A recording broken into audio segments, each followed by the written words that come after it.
की जय। बोलो प्रणाम जी। श्री सतगुरु प्रणाम जी। महाराज प्रणाम जी। जी की जय। प्रणाम जी।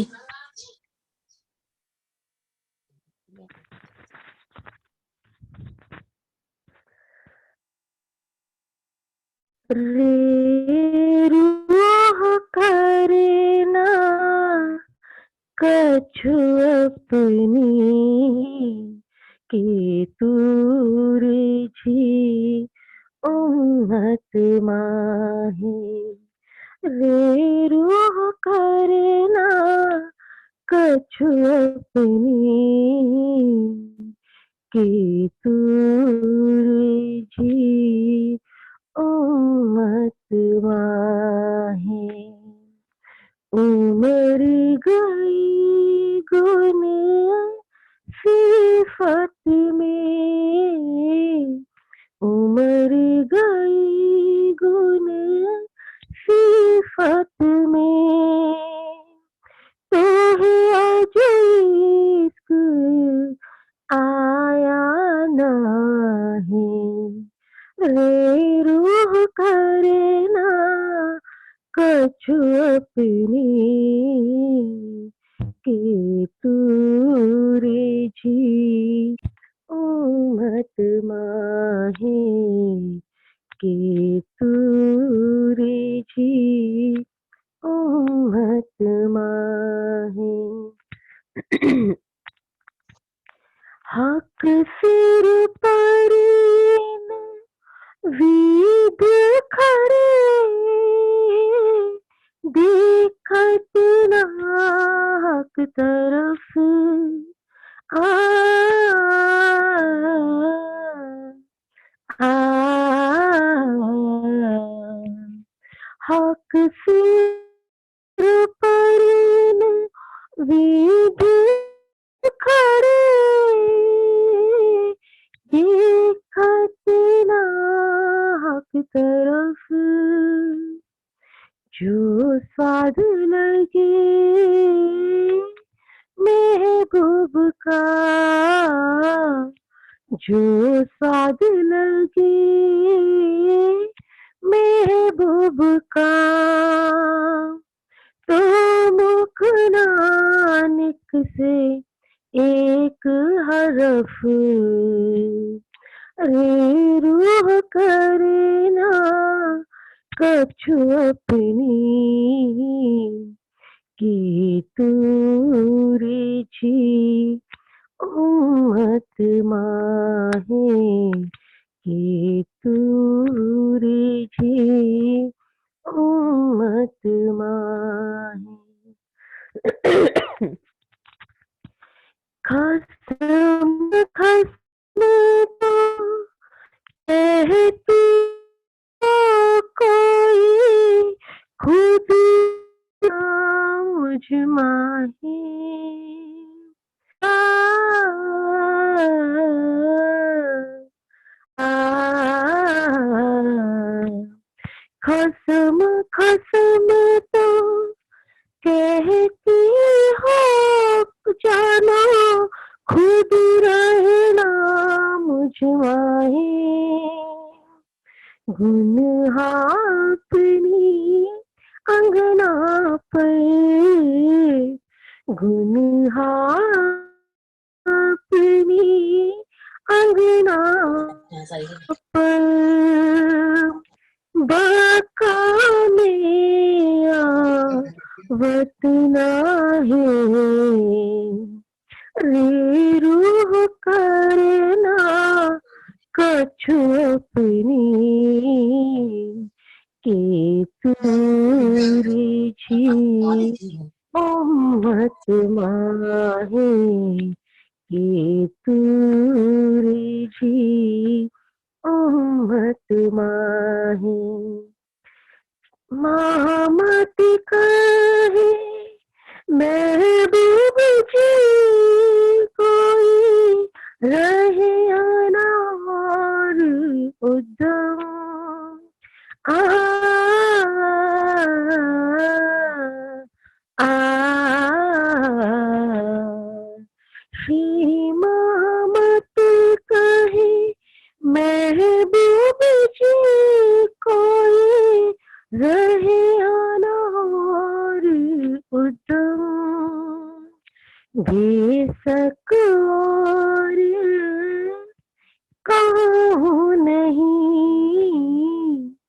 बेशक और काहू नहीं, बिना तेरे ताने कदम, रे रूह करना कछु अपनी,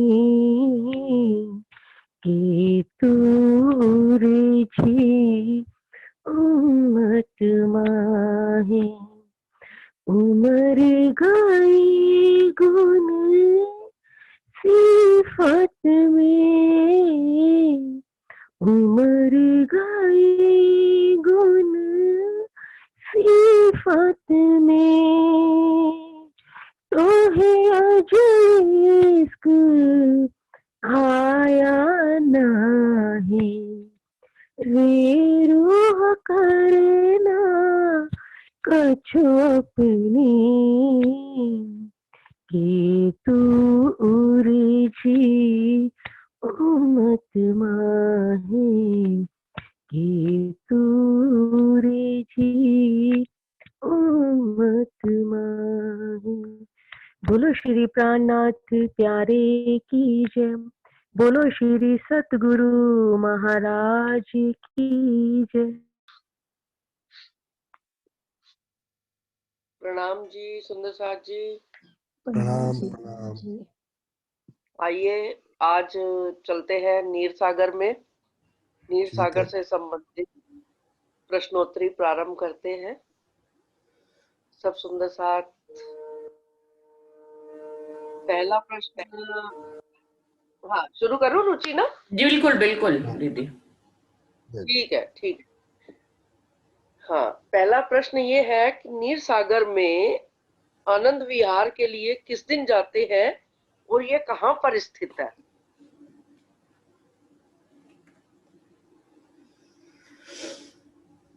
बताइए सुंदर साथ जी। हाँ जी बारी बारी से अपना, हाँ जी।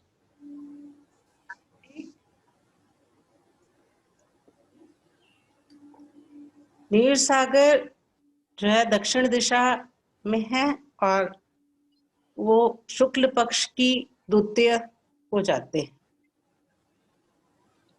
बहुत बिल्कुल सही, बिल्कुल सही। हाँ जी। और दूसरा प्रश्न अब ये है कि नीर सागर की संक्षिप्त लीला का वर्णन करें।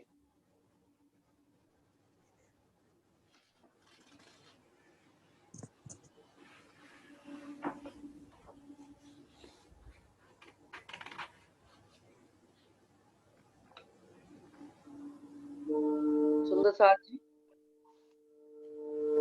कोई जो बोलना चाहे उत्तर दें।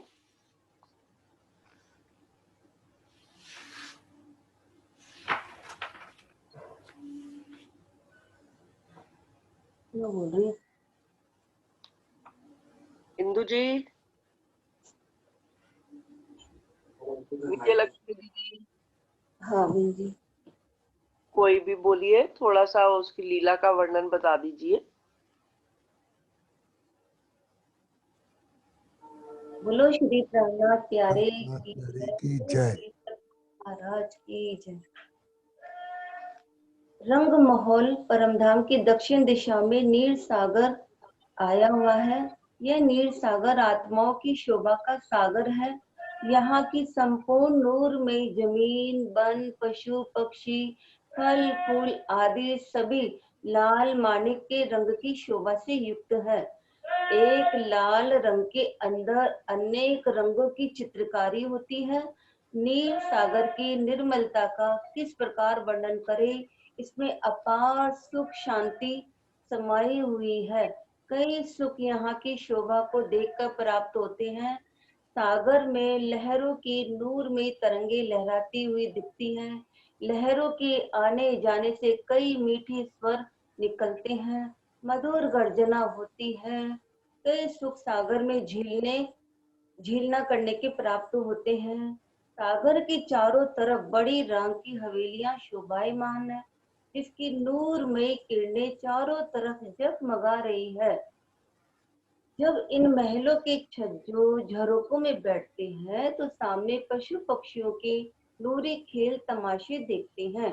श्री राजश्यामा जी व सखियों के इस आनंद का किस प्रकार से वर्णन करें। यहाँ की प्रत्येक शोभा इश्क से है। श्री राज्य के अंग के नूर से प्रकट हुए हैं।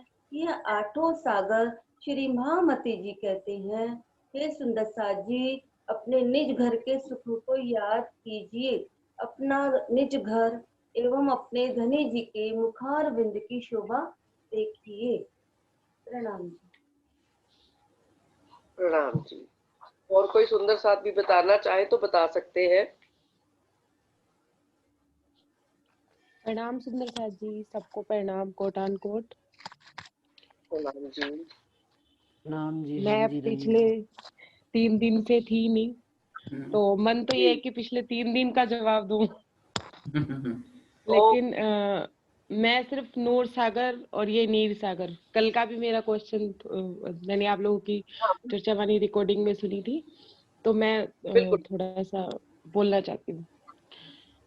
नूर सागर से बोलना शुरू करूंगी। ये राज्य के मुखार बिंद का श्रृंगार है। श्री राज्य के अलौकिक नूर उनके मुखार बिंद के श्रृंगार को देखकर रूहें उनके रूह में नूर में खो जाती हैं। उनके तेज को अपने अस्तित्व पे इतना महसूस करती हैं कि उनके चेहरे में उनके अस्तित्व में लालिमा नूर आ जाता है। सॉरी, एक मिनट, मैं दोबारा बोलती हूँ 2 मिनट बाद।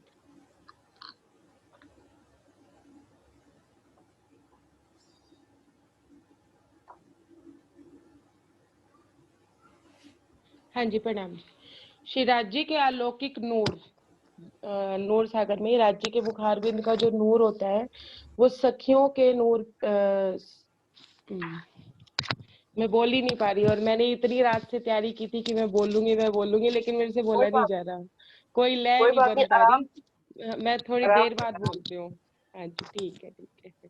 ठीक है, कोई बात नहीं। कोई और सुंदर साथ जो बोलना चाहे।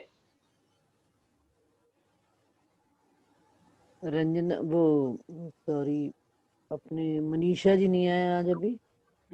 मनीषा जी आज नहीं आए अभी। आज सुनीता दीदी आई हुई है। सुनीता दीदी को कहो कुछ भाव रखे अपना। वो कहेगी मैं अभी आई हूँ। वो अभी आई है, बिल्कुल। प्रणाम प्यारे सुंदर साथ जी। ये नीर सागर का रंग तो लाल होता है, दक्षिण दिशा में होता है, और वो सुंदर साथ जी की शोभा का सागर है। शोभा का अर्थ ये होता है कि हमारा दिल हमेशा प्रसन्नचित रहे। हमारे चेहरे में सभी सुंदर साथ को देख करके इतनी प्रसन्नता हो कि हम खुशी से लाली हमारे चेहरे से झलकते रहे। तो हमारा जो चेहरा है ऐसा लाल दिखता है कि खुशी से लाल हो जाता है, इसलिए इसको कहते हैं सुंदर साथ का श्रृंगार। हमारी शोभा जो है वही नीर सागर के रूप में आती है। वैसे तो 8 सागर में 4 सागर जो है वो राज्य के श्रृंगार के हैं, शोभा के हैं, और 4 सागर श्यामा जी की शोभा के हैं। तो राज्य के शोभा सागर हो गए नूर सागर, दधी सागर, मधु सागर और मेयर सागर। और श्यामा जी का शोभा के सागर हैं क्षीर सागर, घृत सागर और रस सागर भी है, और एक क्षीर सागर भी है। क्षीर सागर नीर खीर और हाँ, नीर, क्षीर और रस और घृत सागर। घृत सागर, 1 2 3 5 7 2 3 5 4 2 3 5 7 हाँ। क्षीर, नीर, क्षीर, घृत और रस सागर, ये 4 श्यामा जी की सुंदरता को लिखाते हैं। श्यामा जी मतलब उनके अंग हम हुए, मैंने हमारी सुंदरता होगी, इस प्रकार से ये मतलब है। तो ये नीर सागर के बारे में इतना है। दक्षिण दिशा में है ये, तो प्रसन्नता हमारे चेहरे में हमेशा बनी रहे।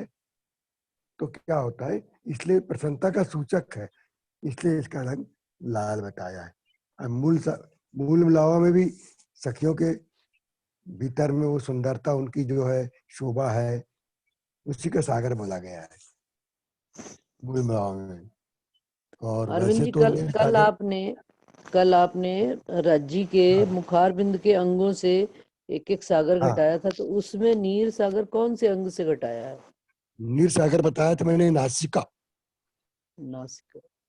हाँ, मुख जो है नूर सागर है और नासिका जो है नीर सागर है। नेत्र क्षीर सागर है, ललाट नदी सागर है, नहीं, अब आप कान, नासिका को, एक मिनट, हाँ, नासिका को नीर सागर पर कैसे हम्म, घटित करेंगे? जरा थोड़ा सा घटित करके बताएं हम सब सुंदर साथ को। नासिका को, ये जो शोभा है सुंदर, राजी महाराज की शोभा है नासिका, तो नासिका को उन्होंने नीर सागर बोला है मूल मिलावा में। हम्म। तो नासिका को किस हिसाब से मतलब बोला है, मैं यही भाव जानना चाह रही हूँ। नहीं, ये चौपाई में आता है, मुख नासिका, मुख नासिका, नेत्र सुंदर साथ भौं। जी, हाँ जहां तक मुझे समझ में आती हाँ, है आप बात। बताओ ना थोड़ा, हाँ बताओ ना आप, मेरे को उतना आइडिया नहीं आ रहा है मेरे को। नहीं मैं तो नहीं, ये कोई एक बात। जगह पढ़ा था, तो मैं क्या करता हूँ, जो चीज पढ़ लेता हूँ किसी पत्रिका में या इधर आता हूँ, उसको मैं डायरियों में नोट कर लेता हूँ। नहीं, बहुत जब ये अच्छी बात है। व्हाट्सएप व्हाट्सएप नहीं था ना, तब से मेरी आदत थी, सब पढ़ता था नोट कर लेता था। वो आज मेरे काम आ रहे हैं आप लोग से चर्चा करने के इसमें। तो बहुत कुछ मालूम होता है, बहुत कुछ पता लगता है, और कुछ पता रहता नहीं। अब नासिका का आप बताओ तो इसका आइडिया क्या है इसकी बारे में। सुंदर साथ जी, जहां तक मुझे समझ में आती है, नासिका मुखारविंद की शोभा, नासिका राज्य की शान, नासिका। तो रूहें कौन है? राज्य की शान, चेहरे की सुंदरता बना रही है, रूहों से ही राज्य का मुखारबिंद की सुंदरता है। और नासिका का काम एक और भी होता है, सुगंधी लेना, उसका हाँ बातूनी अर्थ भी लेंगे।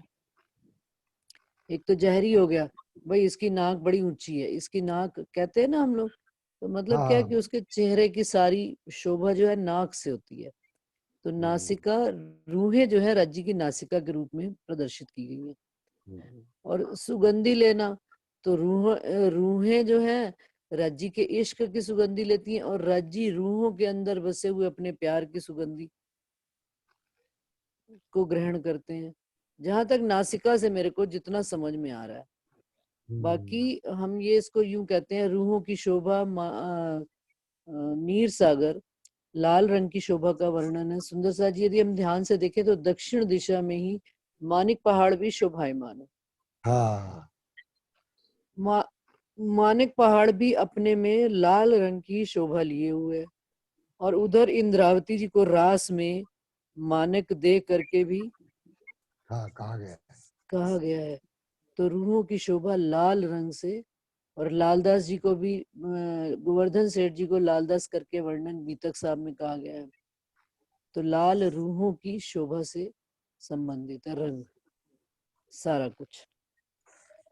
माने राज्य महाराज का जो नासिका से मतलब ये है कि उनका सारा सम्मान जो है, उस सारी हम सुंदर साथ हैं, शोभा, हमारी शोभा उनका सम्मान बढ़ाती है, उनकी नाक बढ़ जाती है। मतलब कहते हैं ना किसी की नाक अच्छी है, इनकी नाक, मैंने सम्मान हो गया एक प्रणाम प्रकार से राज्य का। प्रणाम। प्रणाम सुंदर साथ जी। हाँ श्री जी। राज्य जी के नूर से जो किरणें निकलती हैं, जो वो सखियों पर पड़ती हैं, तो उस नूर से सखियों का मुखारबिंद लालिमा युक्त भी हो जाता है। जब वो उनके नूर को अपने अस्तित्व में, अपने चेहरे पे महसूस करती हैं, तो उनके चेहरे पे इतनी लालिमा छा जाती है, जिसके जल में नहाकर, या यूं कह लो कि उनके नूर में नहाकर वो अपना श्रृंगार भी करती है, और उनके चेहरे पे लालिमा आ जाती है। इस वजह से भी नीर सागर का रंग लाल होता है। मैं ऐसा सोच रही हूँ, बाकी आप बताइए। नहीं नहीं, बिल्कुल ठीक है, और बताते चले। इसे नीर सागर कहते हैं। इसमें अपने जो ये सागर है इसमें एक बातूनी अर्थ में भी और जहरी अर्थ में भी, दोनों ही अर्थों में 8 तरीके बताए गए हैं जिसे अपने 8 सागर कहते हैं। 8 सागर में 8 स्टेज भी कह सकते हो आप इससे। जैसे अपने सोचते हैं ना कौन सी स्टेज कहाँ है, अपने हम कहाँ हैं, तो हम सोच सकते हैं। जो हमारा दिल है, अर्श दिल, वो सपना अवस्था में है, उसे नीर सागर कहते हैं। जो अर्श दिल हमारा है, जो वो सपना अवस्था में है, उसे नीर सागर कहते हैं। कैसे, मैं आपको थोड़ा सा वर्णन करके बताती हूँ। पर आत्म की नजर राज्य के हुक्म से इस संसार में आई है, जिसे आत्मा कहते हैं। वह परात्म का प्रतिबिंब रूप है, ठीक है। और परमात्मा का दिल मार्फत का स्वरूप है, तो उसकी उनकी नजर हकीकत का स्वरूप है। जो परात्म के दिल में होगा वही आत्मा के दिल में होगा। दोनों का मन स्वप्न से जुड़ा होता है। फर्क सिर्फ इतना ही होता है कि परात्म का दिल स्वप्न देख रहा है और आत्मा का दिल जागने से पहले, जागृत होने से पहले स्वप्न में डूबा हुआ है, होता है। बाकी आप थोड़ा सा मुझे बताइए, मैं वर्णन नहीं कर पा रही। पूरा वर्णन करते चले ना अभी, हाँ आगे करते चले। बस मतलब मैं यही कहना चाहती हूँ कि जो हमारा अर्श दिल है, सपना अवस्था में बैठा है। अर्श में जो हमारी परात्म सपना अवस्था में बैठी है, वो राज्य के हिसाब से उसी सागर में, नीर सागर में गोते खा रही है।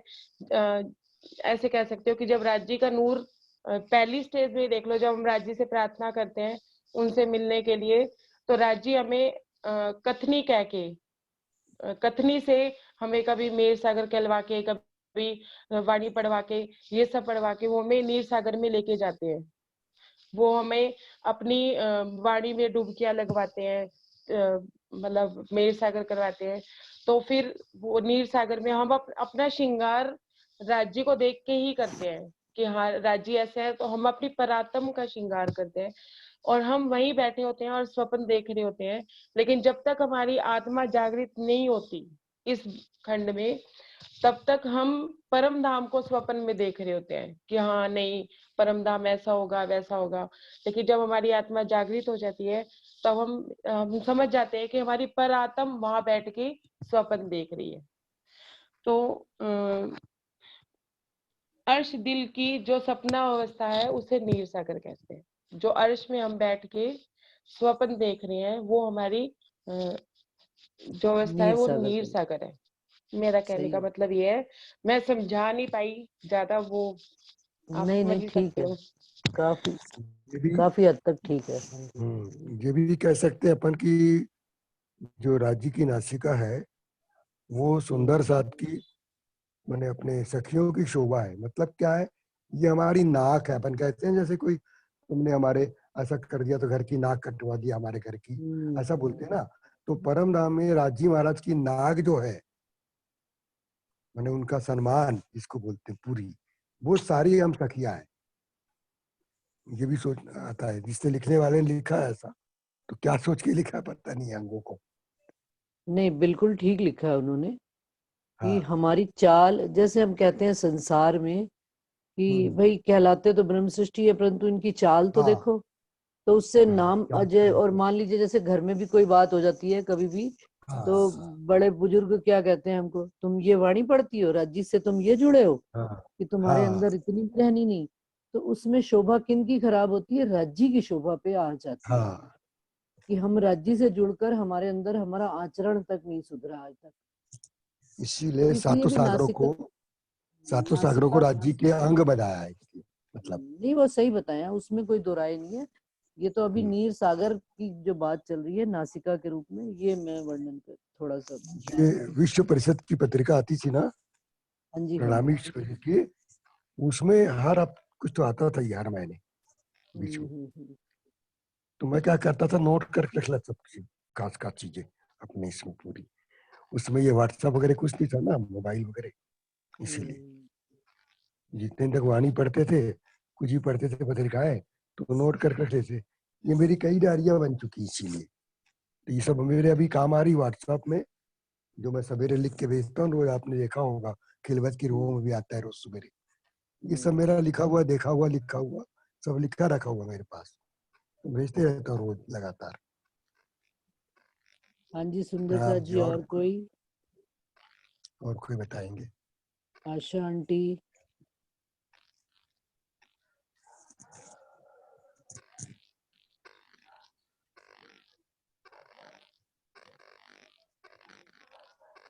बबीता त्यागी जी, आप भी कुछ बोलना चाहें तो अपना भाव रख सकते हैं। प्रतिभा दीदी,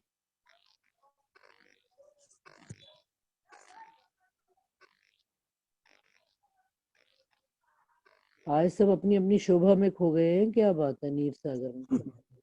आज सब नीर सागर में खो गए।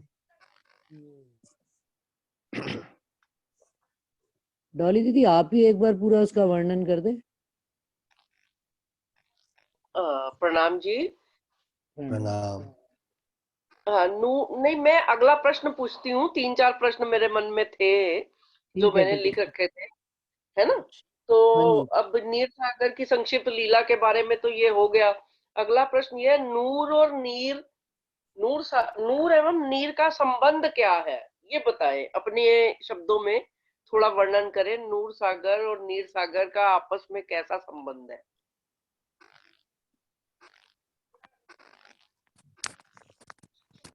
सुंदर साथ जी, प्रश्न बहुत अच्छा है और इसका जवाब मेरे ख्याल से सुंदर साथ देवें तो ज्यादा अच्छी बात है, और सुंदर साथ, क्योंकि हम तो 3-4 बोल ही रहे हैं लगातार। हाँ, बाकी सब भी बोल ले।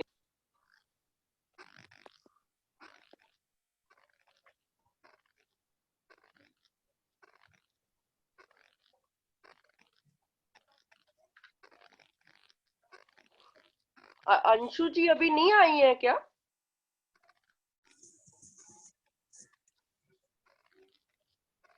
बीनू, अंशु आज आ गई है दीदी, आज अभी सुबह पहुंची होगी 6-7 बजे। अच्छा, तो फिर आज अभी ज्वाइन नहीं किया होगा। हाँ, कल से ज्वाइन करेंगे वो लोग सब। बिल्कुल बिल्कुल, तो बोलिए बीनू जी, या कोई भी बोलने स्पष्ट करे। अरविंद जी बता दें, ठीक है, जो है वही मौजूद है, जो बोलना चाहे वही बताएं। सुनीता जी बता दें। प्रणाम जी। प्रणाम। हाँ जी। मैं कह रही थी, जैसे हाथ और उनकी उंगलियां और समुद्र और समुद्र की लहरें, उसी तरह से राज्य और रूहों का संबंध है। रूहें राज्य की, जैसे हाथ जो है वो उंगलियों के बिना कोई काम नहीं कर सकता, और उंगलियां वो जो है ही हाथ के अंग। तो इस तरह से रूहों और राज्य का संबंध है। जैसे समुद्र और समुद्र की लहरें जो हैं वो समुद्र लहरों का अस्तित्व ही समुद्र से है। और इस तरह से जैसे कई ऐसे उदाहरण हैं। इस तरह सूरज और से सूरज की किरणें, सूरज और सूरज की किरणें, किरण के बिना सूरज कुछ नहीं, और सूरज किरणों का अस्तित्व ही सूरज से है। इस तरह से रूहें राज्य का ही, रूहें जो है वो अस्तित्व ही रूहों का राज्य से ही है, क्योंकि वो सामाजिक के अंग है, सामाजिक राज्य के अंग है। प्रणाम जी। प्रणाम प्रणाम। ये संबंध जो है, आइए आइए रमता जी, आइए जी। प्रणाम जी। प्रणाम।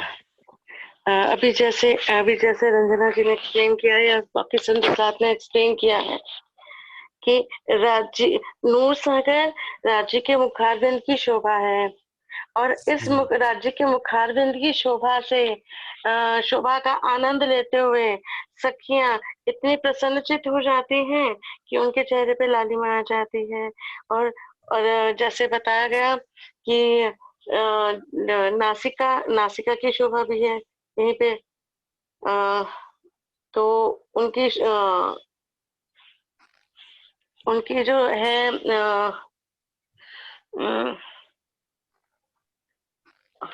जो है सखियां राज्य के मुखारबिंद से लालिमा युक्त हो जाते हैं, इसका रंग लाल है। और इसके बीच के इन सागरों के बीच में जो हवेलियां आती हैं, जिमी और हवेलियां जो आती हैं, वो आधी लाल और आधी सफेद, मतलब वहां से दोनों की झाइयां यहाँ पे पड़ती हैं। तो जिमी में जो है आधी लाल और आधी सफेद हो जाती है। जिमी जो है, दोनों के बीच की जो जिमी है वो इधर से सफेद आ जाती है, सफेद झाइयां पड़ती हैं, इधर से लाल, और उसमें बहुत सुंदरता झलकती है, बहुत आनंद आता है। बाकी इससे ज्यादा नहीं बहुत बता पाऊंगी। बिल्कुल नहीं, बहुत सही बता रहे हैं जहरी, जितनी बात बताई है बिल्कुल सही बताई है। सुंदर सा जी, और कोई नूर और नीर का आपस प्रणाम में क्या जी। संबंध है? हाँ जी, प्रणाम। नूर और नीर में क्या संबंध है? नूर और नीर में और शीर, तीनों का संबंध एक चौपाई में आता है। मेहर सागर में लिखा है, हादी नूर है हक का, रूहे हादी अंग नूर, इन विद अरस में वाहिदत, ये सब हक का जहूर। मतलब नित्यानंद सदगुरु में प्रकट हुई श्यामा स्वयं परब्रह्म स्वामी के तेज का प्रतीकित रूप है। ब्रह्मात्माएं श्यामा के तेज की कलाओं से प्रकट उनके ही रूप हैं। परम धाम में ये सब एकात्म भाव से एकाकार हैं, इसीलिए अद्वैत ब्रह्म के नूर का जहूर उनकी दिव्य ज्योति की किरणों के समान है। मतलब हादी राज्य का अंग श्यामा जी, और श्यामा जी का अंग जो है सारे सुंदर साथ हैं, इसलिए उनके भीतर में एक दिली है, तो वो क्षीर सागर बन जाता है। राज्य की सुंदरता जो है वो श्यामा जी के साथ साथ सखियों की सुंदरता में आ जाती है, इसलिए वो नीर सागर बन जाता है नूर सागर से।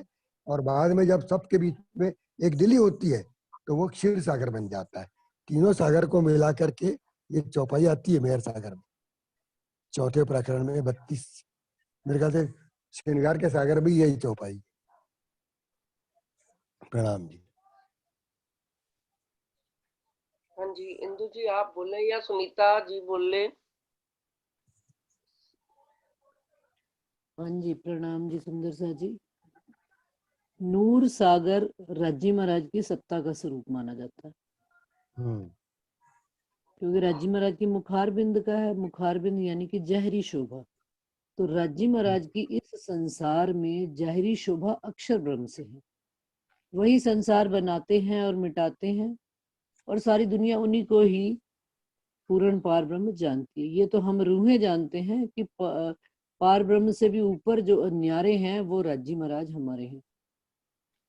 तो नूर सागर राज्जी महाराज की सत्ता का स्वरूप अक्षर ब्रह्म के रूप में, और रूहें नीर सागर में, जैसा कि अभी इन्होंने रंजना ने बताया कि दिल में रूहें नीर सागर में फरामोशी में है। तो नीर सागर का नूर सागर से जब वो होश में आती हैं या उनको ज्ञान होता है, इलम आता है, राज्य की शोभा को निहारते निहारते वो खुद लाल हो जाती हैं। तो लेकिन संबंध यहाँ पर पूछा गया नूर का और नीर का क्या संबंध? हाँ जी। जैसे ही सखियां नीर में फरामोशी से जागृत होती हैं तो स्वयं को नूर सागर में देखती हैं। क्योंकि एक चीज अभी रमता ने कही ना कि जो नूर और नीर के बीच में जिमी है, आधी लाल है आधी सफेद है, इसकी झाई उस पर पड़ रही है, उसकी झाई इस पर पड़ रही है। तो रूहें नीर सागर में जैसे ही स्वयं को जागृत अवस्था में देखती है, संसार में अपनी नीर संसार को कहा, क्योंकि फरामोशी में जब वो देखा तो फरामोशी कहाँ है, संसार में, परमधाम में तो फरामोशी है ही नहीं। तो देखा कि हम किसके खेल में आए बैठे हैं, अक्षर ब्रह्म के खेल में आए बैठे हैं, सत्ता की खेल। तो यहाँ से सागरों की लीला प्रारंभ होती है। अक्षर ब्रह्म की सत्ता के आने महसूस होने के बाद भी रूहें तीसरे सागर में कैसे जाती हैं कि जिस धनी से हमारा संबंध था, जिनके इश्क में हम डूबे रहते थे, उनका तीसरा सागर खीर सागर वाहिदत्व में हो जाता, तो वहां उनको विरह का रंग पीला रंगा जाता है, लाल सफेद मिलते ही। और ये सारी बात जानने के बाद तो तीसरे सागर क्षीर सागर में प्रवेश कर जाती हैं, विरह के सागर में। वाहिदत क्या है, राज्य से अंतर मन से तो एक दिल हो जाना, परंतु विरह भी क्या आ जाता है कि धनी हम आपसे फिर भी जुदा तो है ही। बोलिए श्री प्राणनाथ प्यारे प्यारे की जय।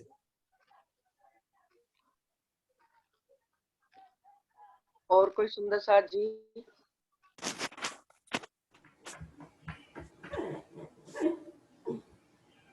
रुचि आप भी बताएं। दीदी मैं तो आश्चर्यचकित हूँ कि जो बातें मैंने इतने सालों से वाणी पढ़ रही हूँ, सुंदर साथ अपने अपने ढंग से बयान कर रहा है, तो ये एक नया पक्ष देखने को मुझे मिल रहा है। और जो अरविंद जी ने जो कल बयान किया था सारे अंगों का उनसे, तो वो सुंदर बहुत लगा, बहुत अच्छा लगा। लेकिन मैं सोच रही हूँ कि मुझे तो आज तक ये कहीं पे भी कहीं चौपाइयों में दिखा नहीं, तो ये कैसे घटाया गया? ये भावों से घटाया गया ना, कि इसकी कोई चौपाइयां तो नहीं है ना? है ना, इसकी है ना, सागर ग्रंथ में है ना। नहीं क्या कि एक अंक का है कि भाई नासिका को वो कहा गया है, हाथों को उनका निस्बत कहा गया है, और पैरों को ये पूरा घटाया गया है चौपाइयों में। है ना चौपाई है ना, सागर की 5 ग्रंथ की चौपाई है। कौन सी है? प्रकरण 5 में 126 चौपाई सागर ग्रंथ में बताइए, मैं खोल रही हूँ। प्रकरण 5 सागर में ना 126 चौपाई। दोबारा से बोलिए। 5वां ग्रंथ, 5वां प्रकरण, सागर 5वां प्रकरण। अच्छा एक मिनट, सागर 5वां प्रकरण 126 चौपाई। हाँ 5वां प्रकरण 126 चौपाई लिखा हुआ है मेरे को। एक मिनट। मुख नासिका, हाँ नेत्र भौं, तिलक निलाट और कान, हाथ पांव अंगेड़ा, सब मुस्कत कहत मुखमान। इसमें ये उनको कैसे घटाया? ये तो खाली राज्य के अंगों का वर्णन है, इसको आपने सागरों में कैसे घटाया? मतलब मेरे कहने का ये है, ये इस चौपाई का भाव तो ये है कि चाहे मुख हो, नासिका हो, नेत्र हो, भौं हो, चाहे उनका तिलक हो, निलाट हो, कान हो, हाथ पांव हो, चाहे उनका हेड़ा हो, सब राज्य महाराज को देख कर मुस्कुराते हैं रूहों के। तो ये वाला भाव है इसमें, इसको आपने सागरों में घटा दिया, ये मुझे सुंदर बहुत लगा, इसमें कोई डाउट नहीं है। ये पत्रिका आती है प्रणामी धर्म की, विश्व पत्रिका, विश्व की दिल्ली से निकलती है ना, उस पत्रिका में एक बार ये आया हुआ था, ऐसे घटा के लिखा था ना। तो आपने उनके भावों को बता दिया, लेकिन मैं, और आपने ये गवाही भी दी मान लीजिए, लेकिन मुझे मतलब नो डाउट मेरे दिल को छुई आपके सारे जवाब। लेकिन मैं ये सोच रही थी अपने लिए, आपके लिए नहीं, मैं अपने लिए सोच रही थी कि मैंने ऐसे घटाकर कभी भी नहीं पढ़ा, इतने साल से वाणी पढ़ी, लेकिन मुझे ये घटाकर कभी भी नहीं दिखाई दिया। मतलब मुझे नहीं, किसी ने भी नहीं समझाया, ना ही मैंने खुद कभी देखा, ना ही मेरी नजरों से गुजरा कभी भी ये प्रमाण। तो बस मैं खाली यही पूछ रही थी कि ये जो आप चौपाई घटा रहे हैं, इसका भाव ये नहीं है कि ये तो आप सागरों पे घटा दे रहे हैं उसको, पर वास्तव में ये चौपाई ये कह रही है कि रूहों के ये अंग राज्य को देखकर प्रफुल्लित होते हैं, उसमें एक एक अंग का वर्णन है। आपने जैसे हाथ, हाँ ये भाव है। तो मैं मतलब मैं ये उनके भावी हैं, मतलब गवाही के रूप में मुझे ये कहीं दिखाई नहीं दिया था, इसलिए मैं पूछ रही थी। मेरे ख्याल से ये मोहन प्रियाचार्य जी ने लिखा था, ये किसी ने भी लिखा हो, इससे कोई फर्क नहीं है। मैंने तो आपके मुखारबिंद से सुना है, तो मैं आपसे ही पूछ रही थी, क्योंकि मेरे को बताया आपने, इसलिए मैं आपसे पूछ रही थी।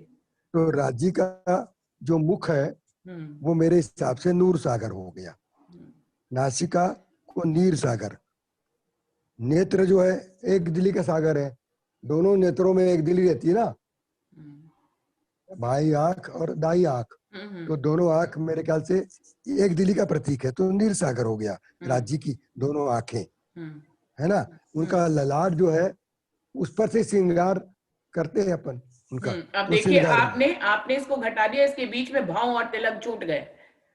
चौपाई के हिसाब से आप जो घटा रहे हैं, ये तो आप भावों से घटा रहे हैं ना, तो उसमें मुख नासिका नेत्र तक आपने ले लिया, बीच में भाव और तिलक छूट गए, फिर आप निलाट पे आए, हाँ, और फिर आप कान पे आएंगे। हाँ वो श्रृंगार हो गया वो, है ना। और और श्रृंगार में आ नीलाट गया में वो। नहीं, रुचि नीलाट में तिलक और भौं दोनों आ जाते हैं। नीलाट नीलाट मस्तक को ही तो कहा जाता है, हाँ हाँ हाँ तो वो मस्तक तिलक में तिलक और भौं दोनों आते हैं। ठीक है, दोनों आ गए। चलिए। तिलक और उसके तिलक बाद नासिका में भी आ गया आधा और ललाट पे भी आ गया आधा। हाँ हम्म। नासिका से आ गया। और श्रृंगार हो गया माने श्रृंगार शुरू हो गया सागर, ये पूरा मतलब। कान माने इश्क, अपन कानों से प्रेम की बातें सुनते हैं, राजी सब सखियों के साथ प्रेम करते हैं, उनकी बातें सुनते हैं, तो वो माने इश्क का सागर हो गया उसके हिसाब से, मेरा ऐसा ख्याल है। और हाथों में ये ना, मैं कहते हैं ना इनके हाथ में जादू है करके, ये जो भी करते हैं काम ऐसा लगता है कि जादू हो रहा है, सब कर जाते हैं। वो हाथ हो गया इलम, मधु सागर, है ना। अब पाँव मन निस्वत, तो पैर ही चल करके अपने संबंध बनाते हैं, यहाँ जाना वहां जाना वहां, यानी पाँव से ही राज्य अपने पाँव से ही मतलब चलते फिरते हैं परम धाम में या लीला करते हैं, तो वो निस्वत नहीं, है, निस्बत ही राजी महाराज के चरण है। मतलब क्या, चरण है। ये हाँ उसमें आते आशिक इन चरण की, आशिक की रू चरण, जो निस्बती हैं उनके राजी महाराज के चरण है, और संसार में निस्बती ही राज्य को जाहिर करते हैं। हमारी चाल ही संसार में दुनिया से हमको अलग करती है। अगर हमारी चाल ही अच्छी नहीं है तो हम कैसे ब्रह्म सृष्टि कहला सकते हैं? अच्छा हाँ, इसलिए उसको पाँव का बोला उन्होंने, चाल हाँ, तो चलन चाल पैर से ही तो चला जाएगा चला। ये तो। हाँ, और चाल को मैंने बातूनी में ले लिया, लेकिन चाल जो जहरी अंगों से घटाया उन्होंने, सही घटाया वो।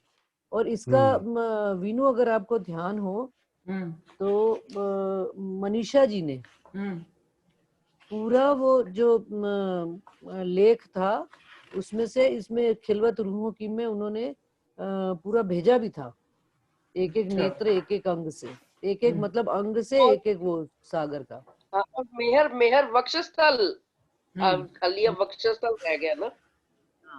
हैड़ा हैड़ा, हाँ हाँ हैड़ा, हृदय 92 का लिखा हुआ है, ये क्या है, नवंबर 92 का लिखा हुआ है मेरा।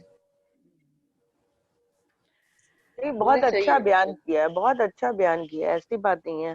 जिनके भाव है, जिनके भी भाव है, उन्होंने बहुत अच्छा बयान किया है। नहीं, मोहन प्रियाचार्य जी के हाथ का लिखा हुआ लेख है, मैंने पढ़ा था पूरा, मनीषा ने पूरा इसमें डाला था खिलवत रूहों की में।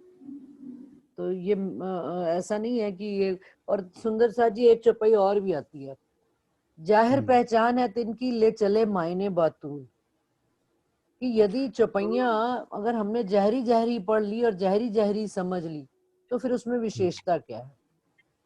विशेषता उसमें ये है कि जो छिपा हुआ भाव है, संसार में भी हम कह देते हैं, कोई भी बात कहता है कि उसके छिपा हुआ भाव समझो वो तुम्हें क्या समझाना चाह रही है। तो राजी महाराज ने तो वैसे भी सनंद में एक बात आ गई, मेहंदी खेल में तोतला है।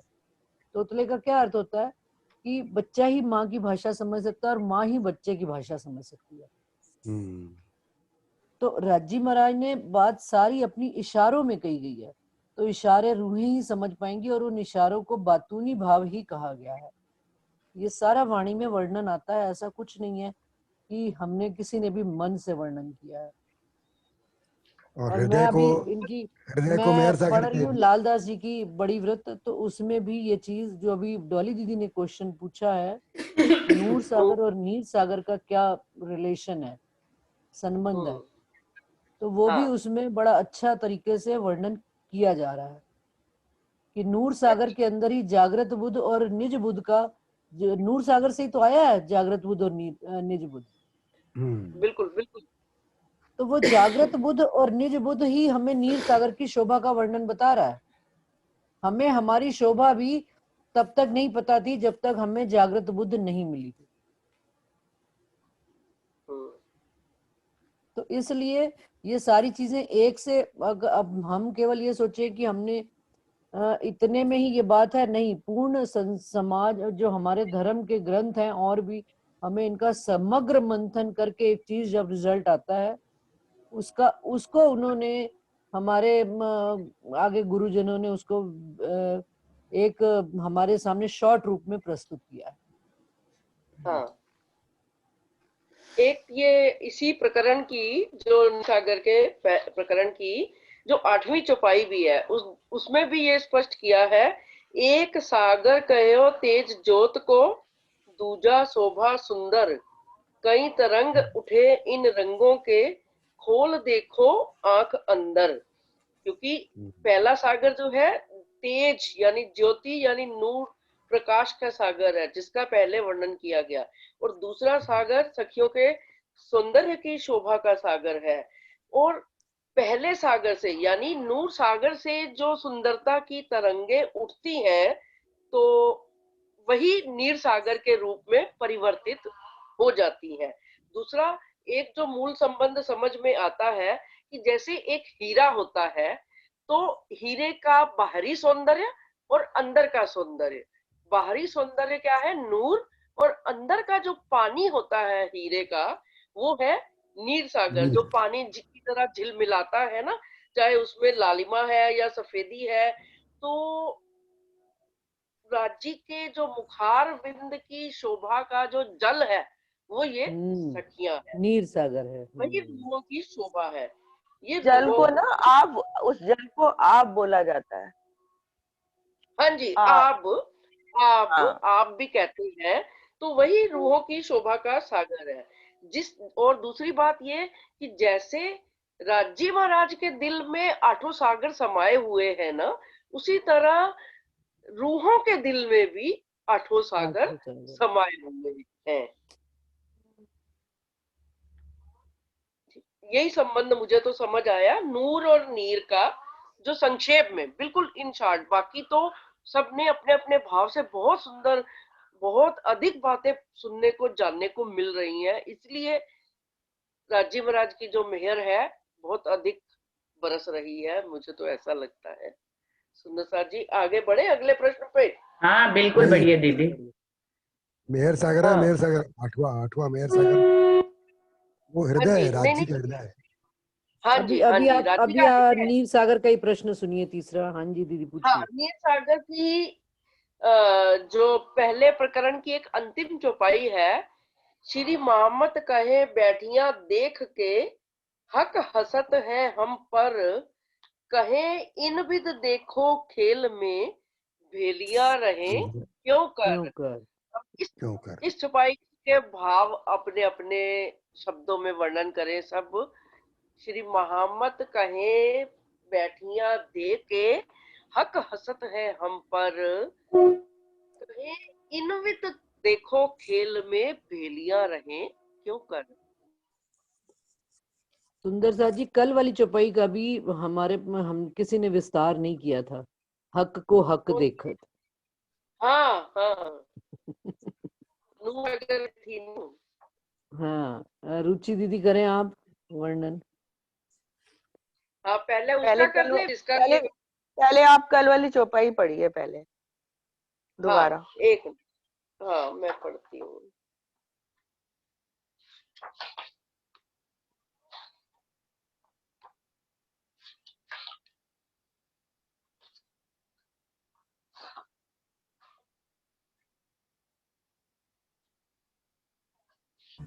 मैं बोल रही थी चौपाई, लेकिन मेरा माइक बंद था। आड़ा पट दे खेल दिखाइया, पट न आड़े हक, हक को हक देखत है, हुई फरामोशी रंचक। दीदी एक बार ये भी बता दीजिए कहाँ की चौपाई है और कौन से प्रकरण की कितने नंबर की चौपाई है? ये पहला ही प्रकरण नूर सागर की ही है चौपाई। मैं देख के बताती हूँ कौन सी है। एक मिनट।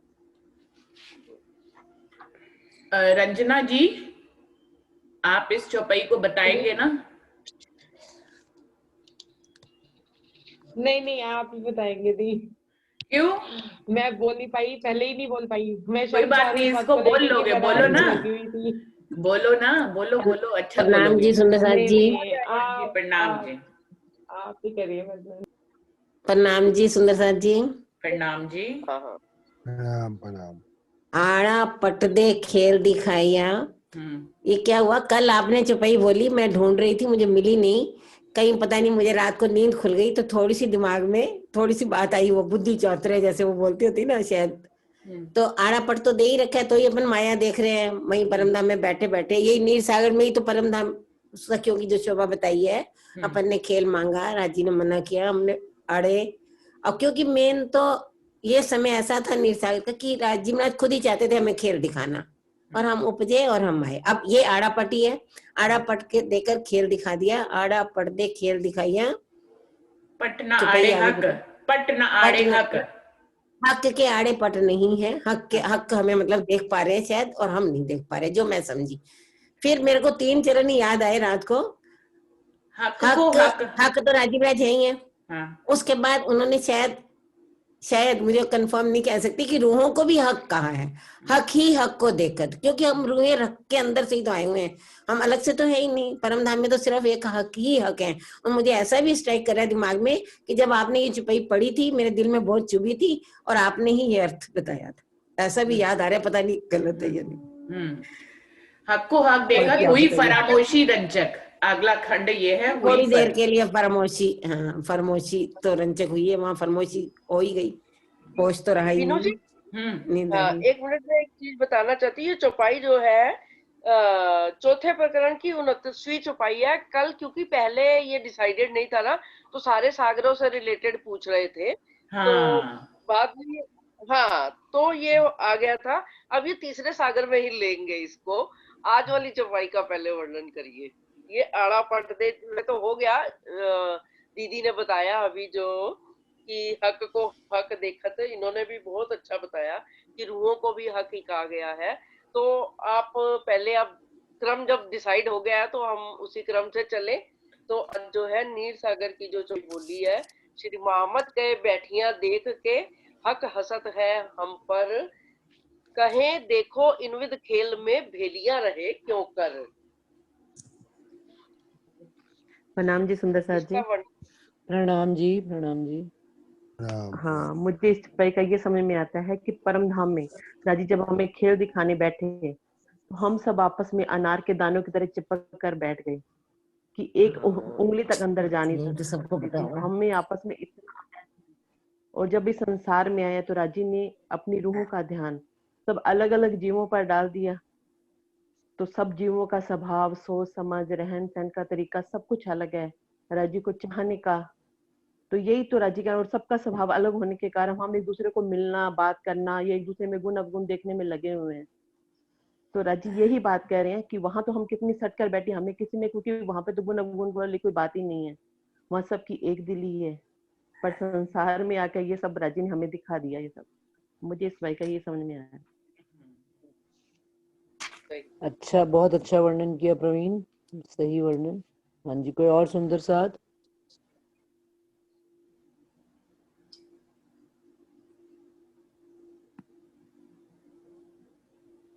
ये तो सुंदर साथ जी चौपाई। प्रणाम जी। प्रणाम जी, प्रणाम जी। हाँ जी, अरुणा चाची जी बताइए। बस यही बता रही हूँ, मोहम्मद कहे बैठिया देख के, जिस तरह से हम मूल मिलावे में बैठे हुए जब अपन ने खेल मांगा, मूल मिलावे में जो हक हसत है हम पर, उस सीन को देखकर भी हम एक दूसरे चिपक के बैठ गए कि हम कभी भी एक दूसरे से जुदा नहीं होंगे। ये हम सब ने वादा किया। तो राजीव राज अंदर ही अंदर मुस्कुराए, हंसे कि देखो ये क्या कह रही है, कर तो पाएंगे नहीं हम। कहे देखो इनविद खेल में, इस तरह से इस खेल में कैसे इकट्ठी रह सकती हैं, भेलियां रहें क्यों कर। मैं ये देखता हूँ, इसलिए वो मुस्कुरा रहे हैं। बिल्कुल सही है। वीना आंटी, आपका भी माइक ऑन है। वीना आंटी, आप कुछ कहेंगे? वीना आंटी,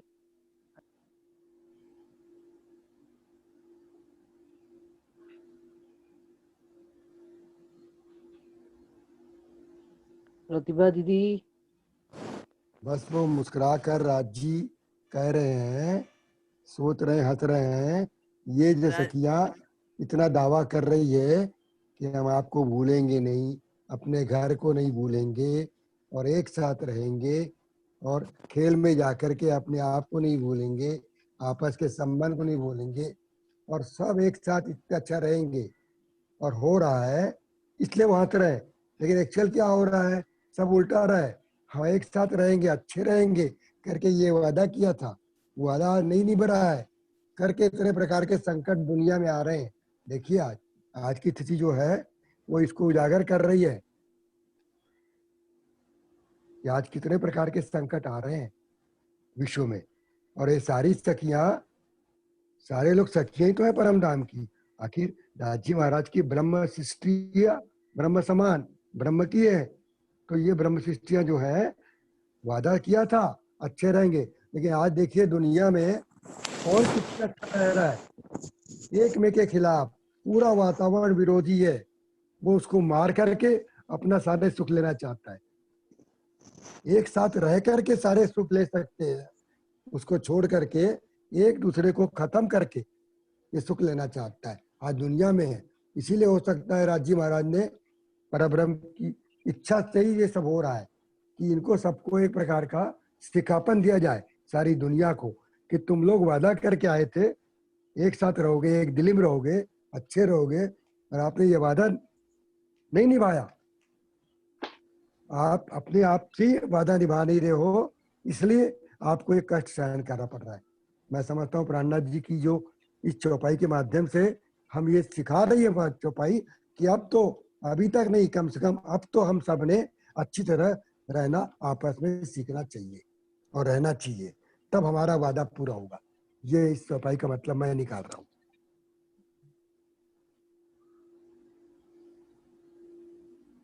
प्रणाम जी। कई लोग पूछते हैं ना मेरे को कि कई बार बात हुई कि ये कोरोना कब खत्म होगा, बीमारी कब खत्म होगी। मैंने कहा ये हम चाहेंगे तब होगा, जब तक हम नहीं चाहेंगे नहीं होगा, क्योंकि हम नहीं चाह रहे हैं करके कंटिन्यू चल रहा है। अगर हम आपस में अच्छे रहे, जो वादा करके आए थे, अब उनको समझता नहीं, लेकिन बताना पड़ता है उनको कि हमने परम धाम में वादा किया था आपस में अच्छे रहने का, वो नहीं है, अपना वादा नहीं निभा पा रहे, इसलिए ये रिजल्ट आ रहे हैं इस प्रकार से।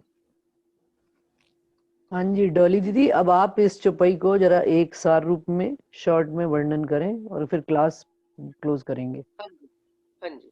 श्री मोहम्मद कहे बैठियां देख के सुंदर साथ जी की आमती जी कह रही हैं कि राजी महाराज के चरणों में जिस तरह से हम एक रूप एक रस हो करके बैठे हैं, तो राजी महाराज के दिल में जो ये बात आई रूहों को खेल दिखाने की, क्योंकि हम उनकी ना इश्क को पहचान रहे थे ना साहिबी को, तो वो इन सब बातों का विचार कर रहे थे, क्योंकि उन्होंने पहले ही हमें बता दिया था कि जो दुख में जिस खेल में अब तुम देखना चाहती हो, वहां कोई एक दूसरे को देखना पसंद भी नहीं करता है, तो वहां कोई परब्रह्म को जानता भी नहीं है, मुझे कोई पहचानता नहीं है, तो तुम मुझे कैसे पहचानोगी। ये सब बातें सोचकर वो मुस्कुरा रहे हैं, और क्योंकि उन्हें सत्य का आभास था, इसीलिए वो मुस्कुरा रहे थे कि यहाँ पर तो एक है, अब उसका परिणाम तो हम 400 सालों से देख ही रहे हैं कि जब से ये कुलजम स्वरूप वाणी आई, तो हम कितना मिलकर बैठने का प्रयास कर रहे हैं। ये तो अब इस कोरोना काल में तो फिर भी मुझे लगता है कि जो साधारण समय से हम ज्यादा राजी महाराज का चिंतन मनन एक दूसरे से मिलकर कर रहे हैं, क्योंकि जितना पहले नहीं हो पाता था, जिनसे हम पहले कभी मिल भी नहीं पाते थे, उनको अब हम मिल पा रहे हैं। लेकिन ये है कि हमारे दिल में जब तक पूर्ण रूप से भेदभाव, ऊंच नीच, एक दूसरी को, किसी को अपने से कम ना समझना, कम समझना, मतलब ये है कि जब एकत्व का भाव आ जाएगा कि जो रूह राजी को जिस तरह से ध्या रही है, जिस तरह से याद कर रही है, आखिर वो है तो परम धाम की ही आत्म ना। इसलिए जब हम आत्मिक रूप से एक हो जाएंगे, तभी हमारे जो है ऊपर हंसी का खेल जो है समाप्त होगा, तभी हम राजी के चरणों में पुनः जागृत होकर उस हंसी के आनंद को, उस हंसी के राज को समझ पाएंगे कि राजी क्यों हंस रहे थे। इसीलिए हंस रहे थे कि ये खेल ही ऐसा, माया ही ऐसी दुष्कर है, इतनी कठिन है, इतनी भयंकर है कि वहां पर तो एक दिली, एक रूप, एक रस होना मुश्किल था। इसीलिए हमारे धामधनी हमें देखकर मुस्कुरा रहे थे। किंतु अब जागनी का समय आया हुआ है, और जागनी लीला के ब्रह्मांड में सब आत्माएं जब जागृत हो चुकी हैं लगभग, मतलब क्या है कि समझ चुकी हैं, जागृत जागनी इल्म के माध्यम से तो जागृत हो चुकी हैं। अब हमें अपनी अपनी रहनी के माध्यम से इस जागृति को प्रमाणित करना है कि वास्तव में हम जागे हुए ही हैं और हम एक ही रूप, एक ही आत्म, एक ही रूप, एक ही रस है और हम अपने एक ही प्राण प्रियतम धाम धनी की अंगना है। इसीलिए जो जो गरीबी लीजिए साथ में, जब जब हमारे हृदय में सब रूहों के प्रति प्रेम भाव उत्पन्न होएगा, प्रेम भाव बढ़ता जाएगा, ज्यो ज्यो त्यों त्यों अर्श होवे नजीक, तब तब ही हम परम धाम में और राज्य के नजदीक होएंगे। ये जो प्रेम जो उन्होंने खींच लिया था हमें, अब हमें अपने हृदय में उसी प्रेम को पूर्णता के रूप में ला करके सबको एक साथ जोड़ करके एक साथ ही धनी के चरणों में प्रार्थना करनी है कि हे धनी, अब हम एक ही हैं। इसलिए अब इस खेल में जो आपने हमारी परात्म पर, हमारी आत्म पर जो अज्ञानता का पर्दा डाला था, उसे अब खत्म कीजिए और अब परम धाम लेके चलिए ताकि हम पुनः उस आनंद में रमण कर सकें। प्रणाम जी। मैं चौपाई बोलूं बहन जी, चौपाई बोलूं एक? हाँ जी बोलिए। जो रूहे अरस अजीम की तो मिलियो लेकर प्यार, ए वाणी देख फजर की सबे पूजो खबरदार। बहुत बढ़िया।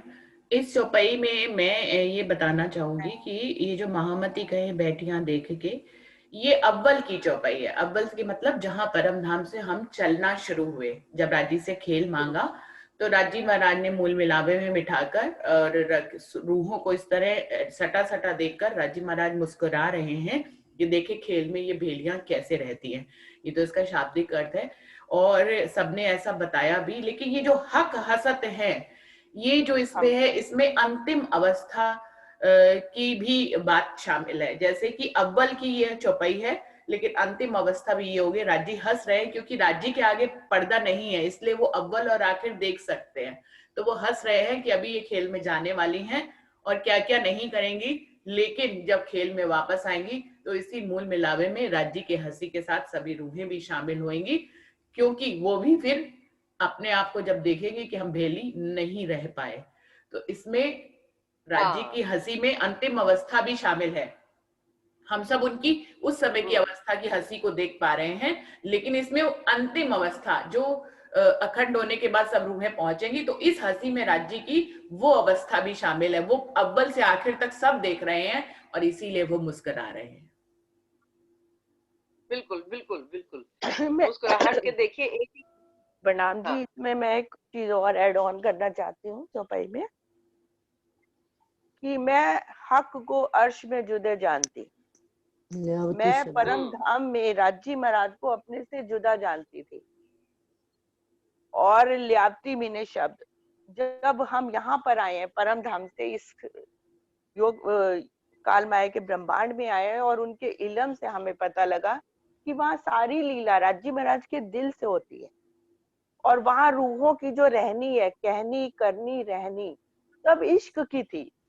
और वो इश्क कहाँ से मिलता था हमें? राज्य महाराज के दिल से। राज्य महाराज का पूर्ण स्वरूप ही पूरा इश्क का है। रूहें राज्य महाराज से ही इश्क लेती हैं और इश्क की ही कहनी है, इश्क की बातें करती हैं, इश्क का ही आचरण करती थी। उनको रिझाना, खाना बना के स्वादिष्ट व्यंजन खिलाना, फलों से बनों से सब्जियां लाना फिर बनाना, और जो भी लीलाएं परम धाम में 25 पक्ष में जो भी लीलाएं होती थी, चाहे वो नृत्य की लीला हो या भोजन की लीला हो या शयन लीला हो, मतलब राज्य को रिझाने के लिए उनका आचरण ही पूरा करनी कहनी रहनी सब इश्क की थी। तो जब ये खेल दिखाने के लिए राज्य महाराज ने दिल में लिया कि रूहों को ये खेल दिखाना है, क्योंकि रूहों को खुद की भी साहिबी नहीं पता थी। वो अपने आप को राज्य से अलग समझती थी कि हम करते हैं, हम राज्य महाराज को रिझाते हैं, हम वनों से सब्जियां लाते हैं, बनाते हैं, राज्य को भोजन कराते हैं, हम नृत्य करके रिझाते हैं। तो वो अपने से राज्य को अलग समझती थी। श्यामा जी और रूहें सबके साथ यही है, क्योंकि सब पर तो राज्य महाराज ने कहा नहीं, इनको अपनी साहिबी का भी नहीं पता है और इनको मेरी साहिबी का तो बिल्कुल भी नहीं पता है। तो इनको यही दोनों चीजें दिखानी है कि अर्श की वाहिदत दिखानी है कि कैसे उनकी वाहिदत में वो कैसे रहती हैं। तो वो उन्होंने ये खेल बनाने का सोचा और काल माया के ब्रह्मांड में आए।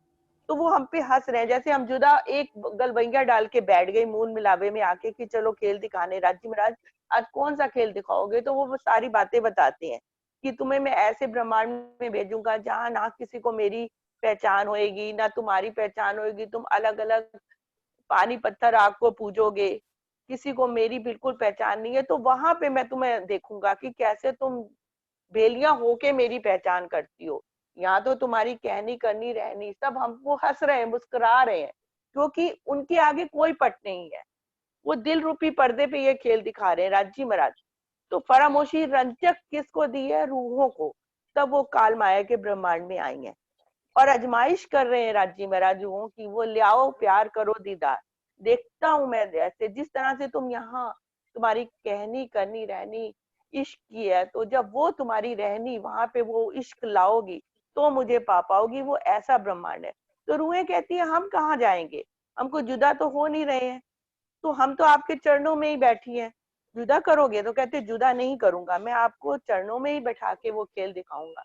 तो सब एक दूसरे के गले में बाय डाल लेती है कि मैं सोऊंगी तो तू मुझे जगा दियो, तू सोएगी तो मैं तुझे जगाऊंगी। जो वायदे किए, कॉल किए, वो वादे और वो कॉल हम इस काल माया के ब्रह्मांड में आके भूल गए। तो राजी महाराज हम पे हंस रहे हैं कि वो कॉल कहाँ गए तुम्हारे जो तुमने एक दूसरे से किए थे। यहाँ तो तुम एक दूसरे का आचरण देख के हम सुंदर साथ जी हमारी रहनी इतनी वो हो गई है कि हम सुंदर साथ को देखना तक नहीं पसंद कर रहे हैं, प्रणाम नहीं करते हैं आपस में। वो प्रेम ही नहीं है परम धाम वाला। हमारी कहनी करनी रहनी सब बदल गई।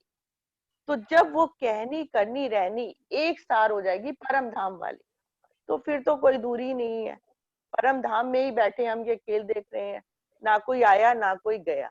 तो राजी महाराज इसी बात पे हंस रहे हैं कि वो तुम्हारी कहनी करनी रहनी कब परम धाम वाली आएगी, तभी तो मुझे पा पाओगे, क्योंकि बिना इश्क के तो मैं तुम्हें मिलूंगा नहीं उस संसार में। जब तुम्हारे अंदर वो इश्क आ जाएगा तभी मैं तुम्हारे दिल को अर्श करूंगा और तुम मुझे वहीं बैठे हुए यहाँ के सुख ले पाओगे। प्रणाम।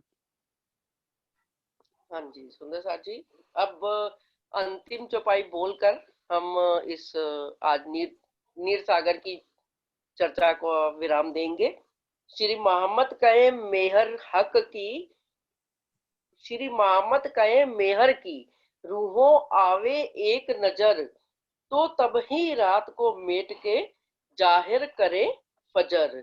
श्री महामती जी कहती हैं कि अगर हम सब रूहों को राजी महाराज की उस असल मेहर की पहचान हो जाए, एक ही मेहर की पहचान हो जाए कि उन्होंने हमें अपने चरणों में बैठा कर अपनी मेहर की छांव तले लेकर ये खेल दिखाया है, तो तभी हमारी अज्ञानता का अंधकार जो है मिट जाएगा। तो हम सब अपने आप को एक ही दिखने लग जाएंगे। तो बस ये एक दिली की कामना करते हुए नीर सागर की जो आज शोभा का वर्णन सब सुंदर साथ ने किया, बहुत ही आनंद आया। और जब यह अवस्था प्राप्त हो जाएगी कि सब मेहर को पहचान लेंगे, तो हम पुनः ज्ञान के प्रेम के आनंद में डूब जाएंगे। बोलो श्री प्राणनाथ प्यारे की की जय।